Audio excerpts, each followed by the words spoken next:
نحمده ونصلي ونسلم على رسوله الكريم اما بعد فاعوذ بالله من الشيطان الرجيم بسم الله الرحمن الرحيم لقد من الله على المؤمنين إذ بعث فيهم رسولا صدق الله العظيم ان الله وملائكته يصلون على النبي یا ایھا الذین آمنوا صلوا علیہ وسلموا تسلیما. محبت کے ساتھ درود و سلام پڑھیں. الصلاۃ والسلام علیک سیدی یا رسول اللہ وعلی آلک واصحابک سیدی یا حبیب اللہ.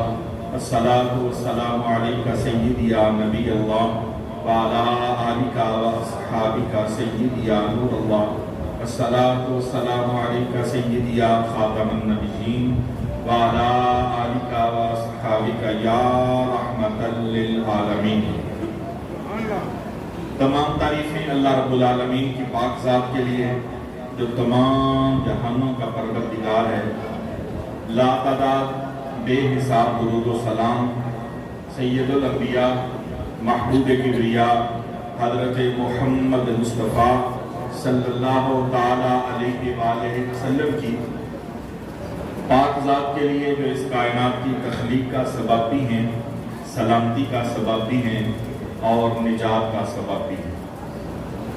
آج کی یہ خوبصورت بزم مسجد کے پاکیزہ ماحول میں ساراکی کے جن جن احباب نے اس کو سجانے میں جس قدر بھی حصہ لیا، اللہ رب العزت سب کے جان مال عزت ایمان کی حفاظت فرمائے.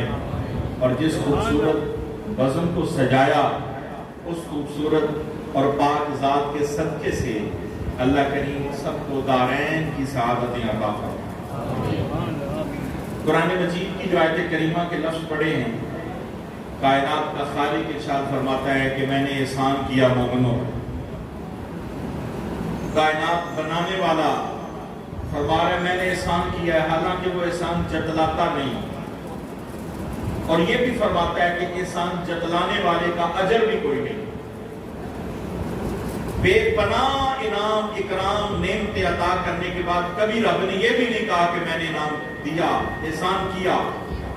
ایک نعمت ہے کائنات میں جس کو دینے کے بعد اللہ نے یہ لفظ فرمائے کہ میں نے احسان کیا. شکر کے جذبات پیدا کرنے کے لیے میں مثال دے کے آپ کو بات شروع کروں. ہم روٹی کھاتے ہیں نا، روٹی ابھی ہم پہلا نوالا جب لینے لگتے ہیں، اللہ کریم نے ان پوروں میں ایک ایسا سینسر سسٹم رکھا ہے. ابھی ہم ہاتھ لگاتے ہیں روٹی کو تو فوراً بتا دیتا ہے کہ یہ بہت زیادہ گرم ہے، ابھی تمہارے لیے ٹھیک نہیں. ویسے بھی حدیث میں سرکار نے منع فرمایا، حضور نے فرمایا ہمیں آگ کھانے کے لیے پیدا نہیں کیا گیا، زیادہ گرم نہ کھاؤ، ٹھنڈا کھاؤ. یہ ایک سینسر سسٹم ہے، ابھی ہاتھ لگاتے ہیں یہ بتا دیتے ہیں کہ تمہارے لیے ابھی یہ ٹھیک نہیں، نقصان دہ. اس کے بعد جب کھانے کے لائق ہو پھر ایک نوالا بھی توڑا، منہ میں رکھا نہیں، منہ کے قریب کیا. یہ دوسرا سینسر ہے، سونگ کے بتا دیتا ہے سمیل تو نہیں، باسی تو نہیں، خراب تو نہیں، ابھی اندر نہیں گیا. اس کے بعد تیسرا سینسر ہے، زبان کے اوپر رکھا فوراً بتا دیتی ہے زیادہ کڑوا تو نہیں، ترش تو نہیں، بے ذائقہ تو نہیں. اور اس کے بعد یہ دانتوں کی چکی اس کو چبا کے بتا دیتی ہے اس میں کوئی ہڈی تو نہیں جو اندر جا کے نقصان نہ دے. ایک نوالا جو سامنے سے اٹھایا اور منہ میں رکھا، یہ ختم ہونے تک، منہ میں لے جانے تک اتنی نعمتیں استعمال کر رہے ہیں. یہ صرف مثال دی ہے سمجھنے کے لیے، ورنہ نعمتوں کا سلسلہ ہماری سانس شروع ہونے سے پہلے ہمارے اوپر نعمتیں شروع ہو جاتی ہیں، سانس کی ڈوری ختم ہو جاتی ہے، نعمتیں پھر بھی جاری رہتی ہیں. بندہ ڈیڈ ہو گیا، فوت ہو گیا، اس کے بعد بھی نعمت جاری ہے. عزت کے ساتھ اسے غسل دو، نیا لباس پہناؤ، اکرام کے ساتھ کندھوں پہ اٹھاؤ، سب کے سامنے آگے جا کے رکھو، اللہ کی بارگاہ میں اس کے لیے بخشش کی دعائیں کرو. پھر اس کے